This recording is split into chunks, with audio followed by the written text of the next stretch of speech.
The Wicked Prince, 1840.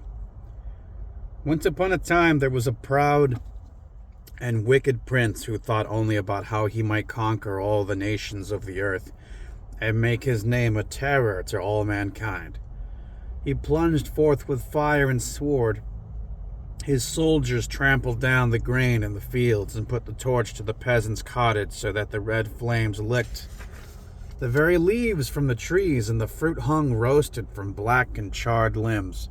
Many a poor mother caught up her naked baby and tried to hide behind the smoking walls, but the soldiers followed her, and if they found her and the child, they began their devilish pleasure.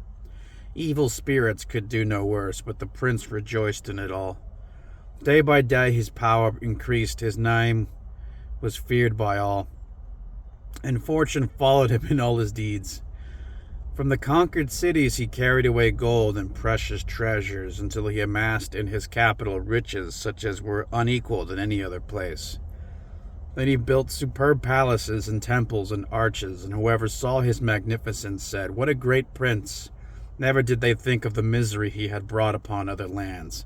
Never did they listen to the groans and lamentations from cities laid waste by fire. The prince gazed upon his gold, looked at his superb buildings, and thought like the crowd, "What a great prince! But I must have more, much more. There is no power that can equal, much less surpass mine." And so he warred with his neighbors until all were defeated. The conquered kings were chained to his chariot with chains of gold when he drove through the streets, and when he sat at table they lay at the feet of the prince and his courtiers, eating such scraps as might be thrown to them. Now the prince had his own statue set up in the marketplaces and the palaces. Yes, he would even have set it in the churches on the altars, but to this the priest said, "Prince, you are great, but God is greater. We dare not obey your orders." "Well," said the evil prince, "then I shall conquer God too." In the pride and folly of his heart, he had built a splendidly constructed ship in which he could sail through the air. It was as colorful as a peacock's tail, and seemed decorated with 1,000 eyes. But each eye was the barrel of a cannon. The prince could sit in the center of the ship, and upon his touching a certain button, 1,000 bullets would stream forth, and the guns would at once be reloaded. Hundreds of strong eagles were harnessed to the ship, and so it flew away up and up toward the sun. Far beneath lay earth. At first its mountains and forest appeared like a plowed field with a tuft of green peeping out here and there from the sod. And it seemed like the unrolled map, and finally it was wholly hidden in mists and clouds as the eagles flew higher and higher.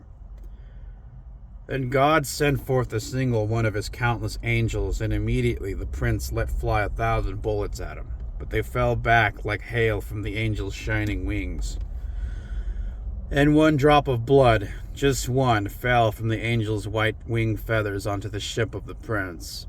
There it burned itself into it, and its weight of 1,000 hundredweights of lead hurled the ship back down with terrible speed to earth. The mighty wings of the eagles were broken, and the winds roared around the head of the prince, and the clouds on every side sprung from the smoke of burned cities, formed themselves into menacing shapes. Some were like mile-long crabs stretching out their huge claws toward him. Others were like tumbling boulders or fire-breathing dragons. The prince lay half dead in his ship until it was finally caught in the tangled branches of a dense forest. "I will conquer God," he said. "I have sworn it. My will shall be done." And for 7 years he built other magnificent ships in which to sail through the air, and had lightning beams, forged from the hardest of steels, to batter down the battlements of heaven itself. From all the conquered countries he assembled vast armies that, when formed in battle array, covered mile after mile of ground. They embarked in the magnificent ships, but as the prince approached his own, God sent forth a swarm of gnats, just one little swarm, that buzzed about the prince and stung his face and hands. In rage he drew his sword, but he could only cut the empty air. He could not strike the gnats. Then he ordered that he be brought costly cloths, which were to be wrapped around him so that no gnat could reach him with its sting. His orders were carried out, but one little gnat had concealed itself in the innermost covering, and now it crept into the prince's ear and stung him.